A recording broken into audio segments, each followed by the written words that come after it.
Esta semana recordamos el nacimiento de Michael Jackson, el rey del pop. Nació el 29 de agosto de 1958 en Gary, Indiana, en el seno de una familia muy humilde. Michael y sus hermanos se criaron al son de la guitarra de Joe, quien había tocado en el grupo The Falcons. Su madre tampoco se quedaba atrás. Ella a menudo tocaba canciones country junto con sus hermanas. De todas formas, en el hogar de los Jackson, lo de la música amansa a las fieras no hacía mucho efecto, ya que Joe Jackson, el cabeza de familia, imponía el terror en su familia a base de un rosario de malos tratos físicos y psíquicos. Estos maltratos marcaron la vida de Michael Jackson, quien llegó a convertirse en el mejor artista del mundo de la época, pero se vio envuelto en grandes escándalos de abuso sexual infantil, que no lo abandonaron hasta su sorpresiva y temprana muerte a la edad de 50 años, el 25 de junio del 2009.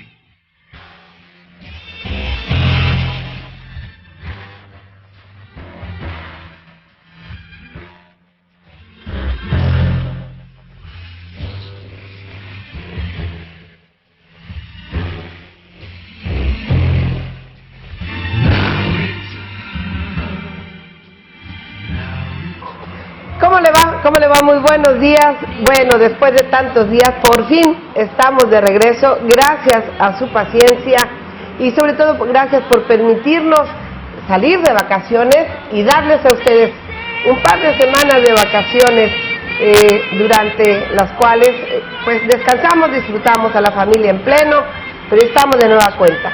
Bienvenidos como cada domingo a su edición 21, su mesa de análisis político informativo y siempre algo más.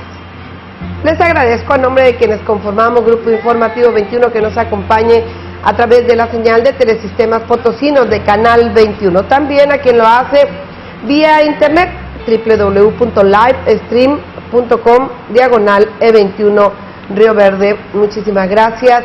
Síganos por Facebook. Estamos en vivo domingos de 10 a 12 del día. La repetición el mismo domingo de 8 a 10 de la noche, al siguiente día 2:30, 4:30 de la tarde los lunes y todos los días allá por las 10:30 de la noche. Pues ¿qué vamos a tener? Va a ser un tremendo programa, no se despegue de su televisor. Digo, para quienes nos dijeron que a ver cuándo se nos antojaba regresar, disculpe usted, ahora sí, ¿verdad, don Juan Pablo? Usted disculpe y aquí estamos ya, pero con todo. Vamos, como ya lo habrá visto en pantalla, y hasta aquí con nosotros nuestro analista político, don Juan Pablo López Banda. También vamos a platicar con integrantes del DIF municipal de Ciudad Fernández y de la Unidad Básica de Rehabilitación, promoviendo aquel evento de Cuernos Chuecos para el próximo sábado 31 de agosto. Hablaremos con el Colegio de Psicólogos con esta nueva jornada que tienen, que por cierto el día de hoy culmina con mucho éxito.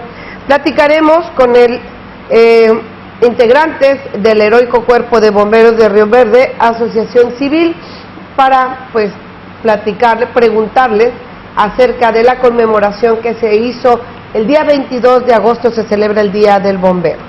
Y bueno, pues un invitado que viene a sustentar una conferencia acerca de la reforma energética fiscal. Es el licenciado Pablo Moctezuma, quien pues está afiliado al que, aunque aún no es partido todavía, ¿verdad? Morena todavía no es, pero bueno, es una corriente morena y hoy va a sustentar una conferencia hoy por la tarde en el IMAC. Va a estar con nosotros más adelante. Bueno, pues todos ellos estarán aquí con nosotros. Rápidamente vamos a agradecerle como cada domingo. Les recuerdo 87 128 58 y para mensajes 487 121 0583. Los teléfonos en donde su voz realmente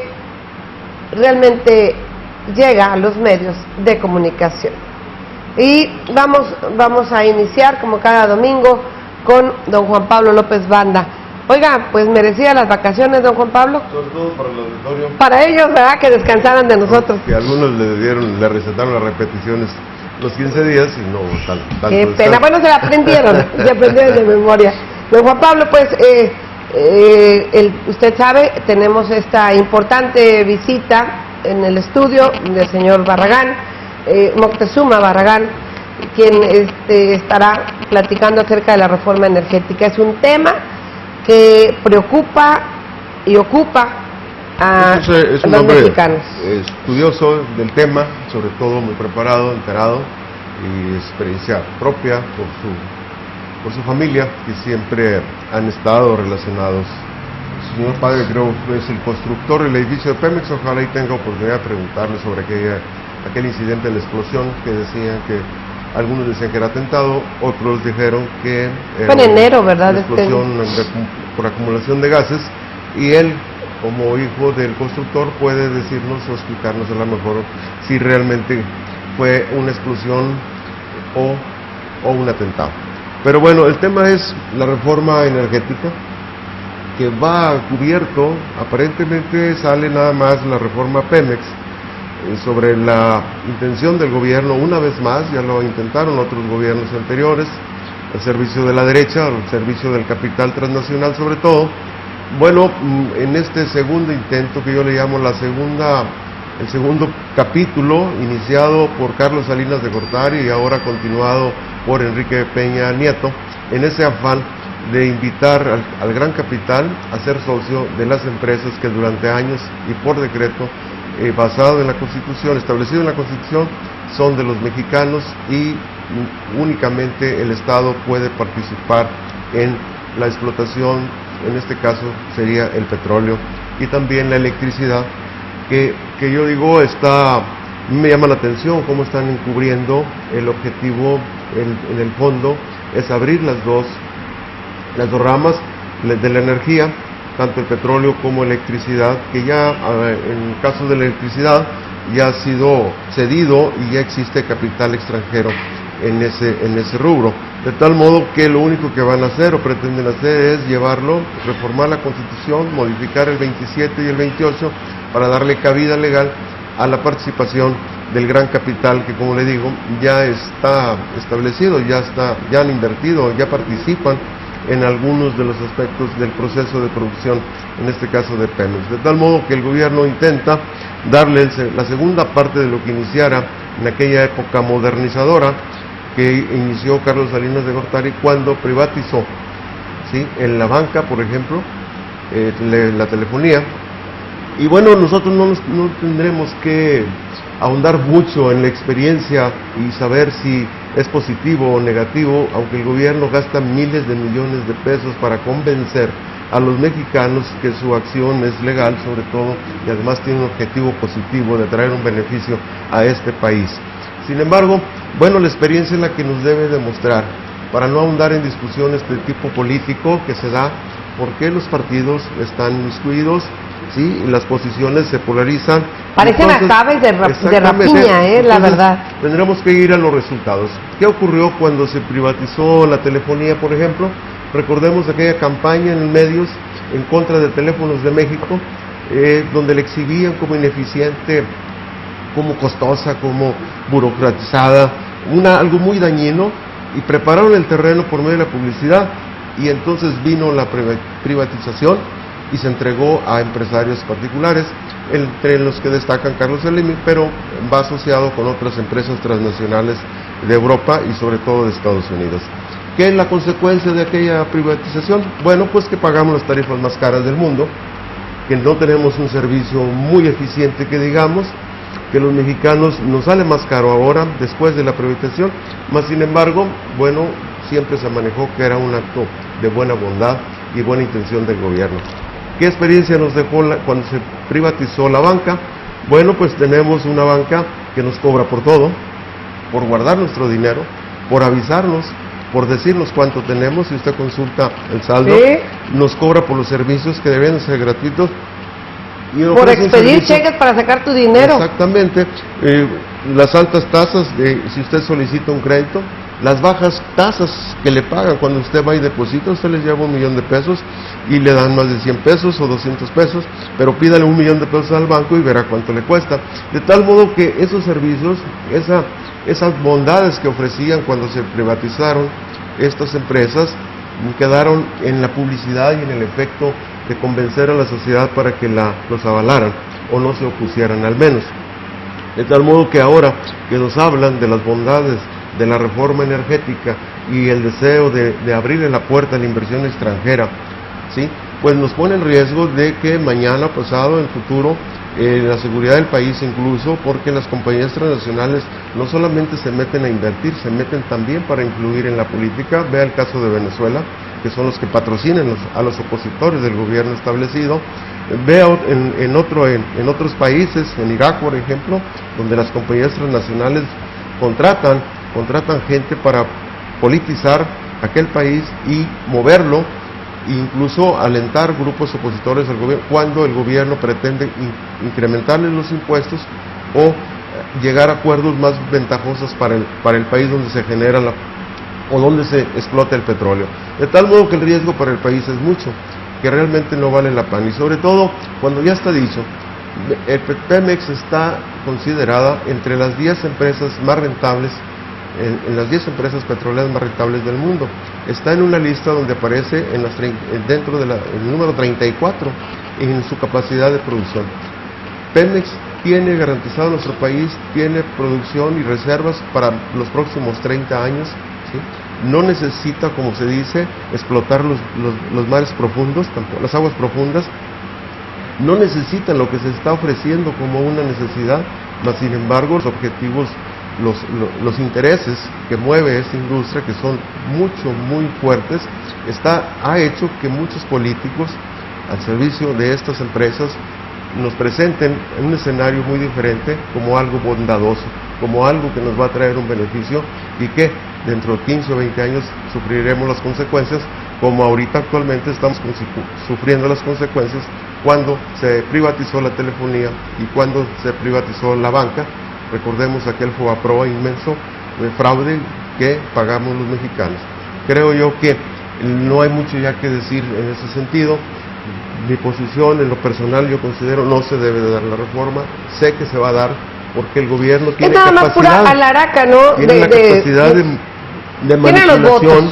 No, la capacidad de manipulación. Tiene las televisoras a su servicio, manipulan la opinión pública y nos convencen a los mexicanos al grado de que llegará un momento en que se haga una encuesta y más de un mexicano votará a favor de que se abra a la inversión extranjera en nuestro petróleo.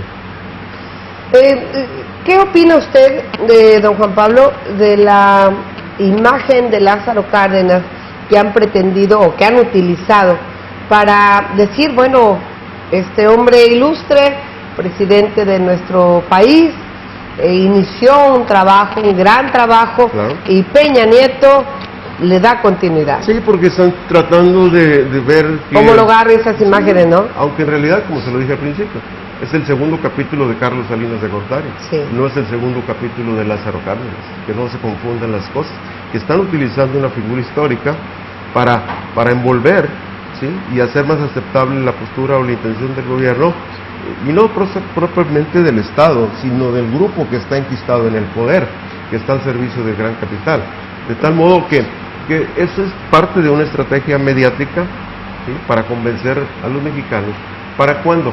Para cuando surjan las protestas, ya de antemano la opinión pública está preparada y la opinión pública va a descalificar a todo aquel que se atreva a oponerse a la reforma energética. Ese es el objetivo. Si usted se fija, el movimiento que tienen los maestros del CENTE, de la Coordinadora Nacional, ¿sí?, que yo estuve en México y estuve cerca de donde llegaron miles y miles, son más de 20,000 maestros, quiero decirle, y también estuve cerca donde el Estado, el gobierno, tiene militares y paramilitares preparados, de civiles, de paisanos. En un edificio donde yo estuve, los estaban aleccionando para hacerles el cerco a los maestros. Este asunto de los maestros va a servir, ¿sí?, está sirviendo de hecho ya para preparar la opinión pública y se va a utilizar para cuando venga la reforma energética. Si ahorita el gobierno consigue convencer a la opinión pública que los maestros son personas negativas, que son gente que está causando daño a este país, que se oponen al progreso, así entre comillas, que son maestros que deberían de estar estudiando, que son una vergüenza para el resto del magisterio, esa es la manipulación que tienen. Si consiguen convencer a la gente, ya tienen preparado el escenario para cuando surjan las protestas en contra de la reforma. El movimiento que sigue, la gran fecha va a ser el 1 de septiembre, una manifestación grande, y ya está preparada por grupos opositores. ¿Por qué? Porque viene el informe de Peña Nieto. Y el informe de Peña Nieto, pues, dejaremos para otro tema, porque es muy amplio, precisamente, el primer año de gobierno de Peña Nieto, hablar de sus logros, no de los que anuncia el gobierno en sus medios, sino de lo que percibe el ciudadano común y corriente como nosotros, de si fue o ha sido ventajoso o ha traído algún beneficio la llegada de Peña Nieto en su primer aniversario en el gobierno. Tremendos temas y tenemos que estar pendientes los ciudadanos, los mexicanos, y decía, tremendas decisiones que se van a tomar, decisiones que no son para 15 días, ni para 6 años, ni para este gobierno, sino que son para la consecuente vida de nuestros energéticos, don Juan Pablo. Estamos hablando de, habrá guerras, dicen, ya hay guerras, de hecho, en el Medio Oriente, pues las guerras son precisamente por el petróleo, son... ¿El agua? Por ya la que sigue será el agua, será por el agua. Bueno, ya tenemos guerra en el país por el agua. En el norte, en Chihuahua, los bloqueos que están, que van a cuánto, ya llevan 2 meses casi, casi 2 meses, por un acueducto, digo, ahí está. Se va a beneficiar a grupos de interés ligados al gobierno. Importantes grupos de interés. Por ejemplo, aquí en el estado de San Luis Potosí, recordemos que se quieren llevar el agua de los ríos de la Huasteca para Monterrey. Bueno, estas pugnas, y por eso reitero la importancia del tema, y que todos debemos de saber. Póngase a leer, escuche, lea, aprenda, pregunte, porque es muy importante y definitorio para nuestra vida. Menos debemos estar enterados para que no nos convenzan tan fácilmente, o al menos no atenten contra nuestra inteligencia, contra la inteligencia colectiva, y que el gobierno busque otras maneras de convencimiento y no ya las trilladas o las formas de manipulación que se han utilizado durante años. El correo electrónico, pónganme correo electrónico por favor de don Juan Pablo, ahí está, Banda López _ porque no se alcanza a distinguir, _56 @hotmail.com, porque me lo han estado preguntando. Ahí está cómo se puede comunicar directamente con don Juan Pablo. Don Juan Pablo, tema estatal que tenemos. Pues la salida o la liberación, la decisión de la Suprema Corte de liberar a un sacerdote. Y la pugna que se quiere dar o se está dando entre los grupos por parte de los salesianos y parte del gobierno, que están, pues, a la opinión pública se le ubica como que el gobierno es responsable de la liberación de ese sacerdote, pero no solamente de la liberación, sino también de haberlo retenido durante varios años de manera injusta, partiendo la decisión de la Suprema Corte, ¿sí?, por parte de quienes ordenaron su liberación. En este país nadie es inocente hasta que se demuestre lo contrario. Nadie es culpable hasta que se demuestre lo contrario. Sí. Aquí ocurrió precisamente eso, no le demostraron la responsabilidad y lo tienen que liberar. El problema de la política, el problema es que los políticos revuelven las aguas. La decisión o el proceso es un poder diferente al poder del gobierno estatal, o sea, el administrativo. No se puede responsabilizar, por ejemplo, a Peña Nieto de que haya soltado por ejemplo, a Caro Quintero. Perdón, interrumpo. ¿Tiene buen audio, don Juan Pablo? ¿Estamos bien? Perdón. No se puede responsabilizar al presidente porque liberaron, aunque así se manejó, que liberaron a la francesa. O sea, tenemos que entender que son poderes diferentes y que cada poder tiene su responsabilidad. Si se quiere manipular o se quiere manejar políticamente, entonces entra ese manejo político, y entonces tendremos que se empieza a hablar que el gobernador no tuvo la capacidad y liberaron por incapacidad jurídica, por incapacidad de los responsables. Aunque él dice que no es responsable de eso. Exactamente.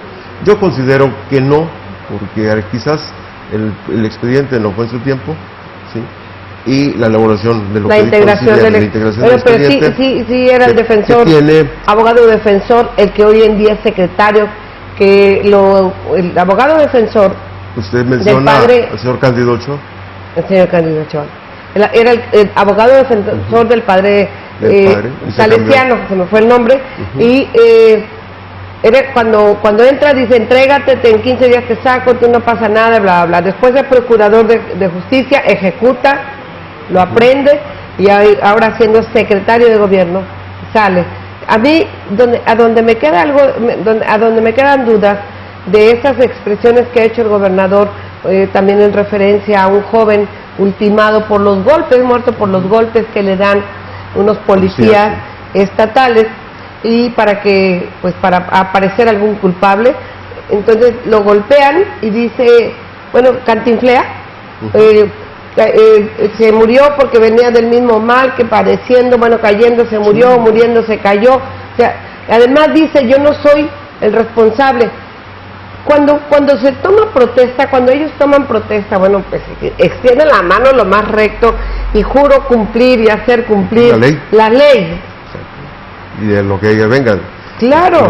Oye, si es la máxima autoridad, ¿cómo puede decir que él no es responsable ni corresponsable? Pero yo lo que quisiera separar es en el sentido de los poderes él tiene que respetar la ley, y la ley está ordenando la liberación de esa persona. Lo tiene que respetar. O sea, no creo que haya querido Cándido Ochoa que soltaran al padrecito. No ha faltado el gobernador en su protesta de hacer cumplir la ley, porque la Suprema está ordenando su liberación y el gobernador no puede evitar. ¿Y en el caso del joven? Pues, el problema siempre va a ser la cuestión política. Mire, un caso similar al que menciono del golpeado por la policía, es el caso de Raúl Robles aquí en Río Verde, que murió a consecuencia de los golpes. Sin embargo, la gente dijo, no, ya estaba enfermo y como quiera se iba a morir. Pero como se tratan de temas diferentes y en niveles y en tiempos distintos y grupos políticos distintos, se le da otra interpretación. Y eso es lo que le digo, que es malo que la ley se politice o los políticos se metan a opinar sobre la ley, porque se revuelve el agua y eso no lleva a nada. Creo que cada poder debe hacerse responsable de su función y se le puede hacer responsable al gobernador de muchas cosas, pero yo considero que en este caso específico no tiene una responsabilidad muy clara. Vaya, lo sacó usted muy bien librado. Y pues en ningún lado lo que es de cada quien, señor. Lo que es de cada quien. Lo del César a César, y lo de Dios a Dios. Temas municipales. Hablemos fíjese que pues como hay gente que sí le cree que usted la opinión, la voz en los medios de ¿Cómo que hay gente que sí me cree? Pues porque yo soy la voz de la gente. Perfecto. Bueno, pues unos ciudadanos deportistas, por cierto, grabaron un video, lo llevaron a otro vecino, suyo, luego se lo publicaron por relaciones políticas, creo, y entonces me hicieron el favor de hacérmelo llegar. Es precisamente. Los deportistas están molestos porque las instalaciones construidas con fondos federales, precisamente para fomentar el deporte, están utilizados o le están dando otro uso muy distinto. En este caso, en ese evento, es un evento religioso que en ninguna manera vamos a inmiscuirnos en ese asunto, hacia adentro de la organización. Nada que ver. Incluso, aun cuando el pastor, quien solicita el permiso, es hermano del diputado federal, y quizás con el peso de esa influencia se le concedió el permiso. El caso es que los deportistas se quejan de que les desplazaron, ellos fueron desplazados. Los partidos programados se tuvieron que cancelar, los deportistas tuvieron que cruzar los brazos porque se celebraba el evento. Ellos opinan que ahí en la velaria podría haber sido. Podría ser. ¿Qué cree que yo antier decía lo mismo? Bueno, alguien me mandó un mensaje. Ellos están exponiendo esa idea de que hay espacio, hay lugares para hacerse y no se tiene por qué dañar o afectar a los deportistas al abrir.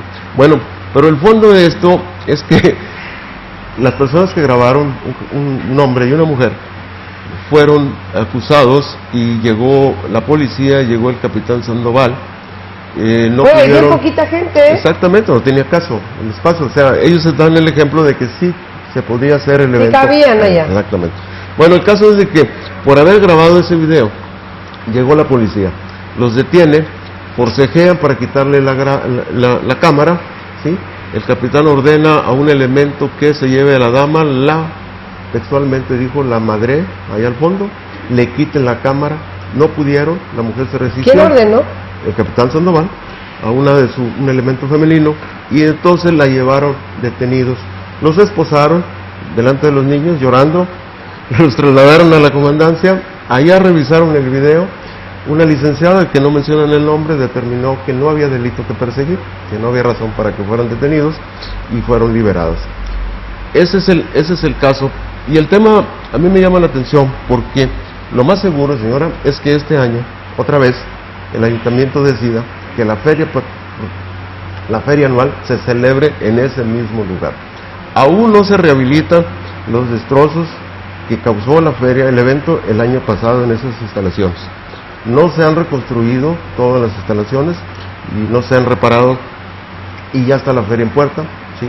Y entonces los mismos deportistas temen que se vuelva a hacer la feria este año ahí, se vuelva a desplazar a los deportistas para quienes fue creado y construido esas instalaciones, con recursos federales, por cierto, creo en la gestión de Sergio Gama.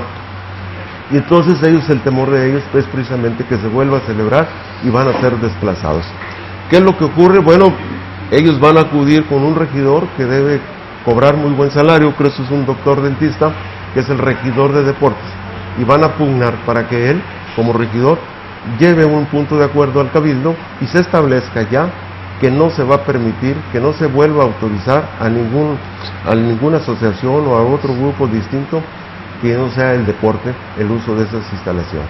Esa es la inquietud de estos ciudadanos, de tal modo yo le hago público, se lo traje para que su auditorio lo vea y saque su propia conclusión. Tremendo tema, tremendo tema, porque efectivamente la gente, o cuando vino este señor de OmniLife, o cuando se les ocurre lo que se les ocurre, hay pocos espacios de por sí. Aquel señor que le entregaron las llaves del pueblo. Sí, como era aquel que los estafó, pero bueno, ya mejor no hablemos de uno más. Señor, muchísimas gracias, ¿ya no queda más? ¿Algo más? Queda lo que viene en relación a este evento de la feria, el informe de la feria. Es breve, resulta que el Cabildo recibió el informe de la feria del evento pasado. Curiosos, los miembros del patronato, gente empresaria que dijeron que en manos de ellos aquello iba a ser un éxito. Entregaron cuentas y dijeron que habían obtenido una utilidad de 120,000 pesos, pero se les olvidó decir que les dieron 500, de tal modo que en realidad la pérdida fue de 380. Fue la inversión, don Juan Pablo. Acuérdense que la misma mandato es otorgar diversión y esparcimiento a los ciudadanos. Pero es un patronato que va a administrar. Ay, don Juan Pablo, bueno, de algún modo se tiene que apoyar. Se dio, pero sí, ¿qué se apoya? ¿El evento o las trapacerías o los manejos de los que van a quedar ahí, los que se van a asignar los lugares, los que van a cobrar, los que van a obtener beneficios, los que no van a rendir buenas cuentas, los que van a maquillar el informe como ese que acaban de presentar? No, y en el colmo de todo es que con las cuentas presentadas, el mismo cabildo, los mismos regidores actuales, les autorizaron 750,000 pesos para el evento de este año, ¿sí? ¿Cuánto? 750,000. Alguna regidora que tiene la esperanza que le concedan un espacio allá para una traila o una remolque, dijo que eran muy pocos 750, que deben darles 1,000,000 de pesos, de tal modo que así las cosas, en esos criterios se maneja el dinero público, con esos criterios, y los responsables o los representantes de los contribuyentes son precisamente los que fomentan esa situación de la falta de transparencia y obligarlos a que rindan buenas cuentas. Si así se va a manejar la feria, se estaba manejando por el lado del dinero. Acaba de presentar otro regidor, que es tan trascendente su función como regidor, que no sé cómo se llama el señor, sé que es un hijo de un líder setemista, que está ahí, tiene un apodo que no lo voy a mencionar, pero es un regidor oscuro que llevó un negocio de esta gestión. ¿Se acordará usted de aquel negocio de los parquímetros? Bueno, pues ya llegó otro. Se trata de cambiar todas las luminarias de nuestro municipio, de nuestra cabecera, en un contrato de 14 millones de pesos. Rápidamente sacaron las cuentas, son muy buenos para las cuentas, dijeron el diezmo es 1,400,000, no nos podemos dejar ir. Preguntaron a la tesorería, no hay dinero. Bueno, pues endeudar el municipio y acordaron los señores regidores solicitar un crédito para que esa obra de beneficio para el pueblo no se vaya a otro lado y se contrate a esa empresa que va a ofrecer ese negocio o esa obra, si se lo quiere ver así, de cambiar las luminarias y ofrecerles un seguro y hacerse responsable para que nuestra ciudad siempre esté iluminado a cambio de ese contrato. Eso, como le digo, así se maneja el Cabildo, así funcionan nuestros representantes en ese lugar. Ay, don Juan Pablo, mejor ya vámonos. Mire, a propósito, nos dice una persona, señora, ¿por qué ella no mete sus cámaras en las reuniones de Cabildo de Río Verde como la administración pasada sí lo hacía y ahora no? Porque normalmente no nos enteramos a qué o cuándo son, pero ya quedaron de informarnos, de enviarnos puntualmente. Comunicación Social luego tiene mucho trabajo y a veces ni ellos se enteran. Así que han quedado que nos van a avisar con oportunidad y por supuesto que ya estaremos. Pues muchísimas gracias, don Juan Pablo. Para servirle. Como siempre, un placer. Muchas gracias. Le recuerdo, a quien se sienta aludido, aquí están estas cámaras y su derecho de réplica está incólume. Gracias, está señor. nuestro correo para cualquier ¿su correo? ¿Alguna reclamo, alguna opinión, sugerencia? bandalopez-56@hotmail.com, bandalopez-56@hotmail.com, por si usted quiere comunicarse directamente y decirle algo. Pues muchas gracias. Órdenes. Vamos a mensaje, no le cambie. Tengo un programón maratónico, no se despegue. Regresamos. Claudia.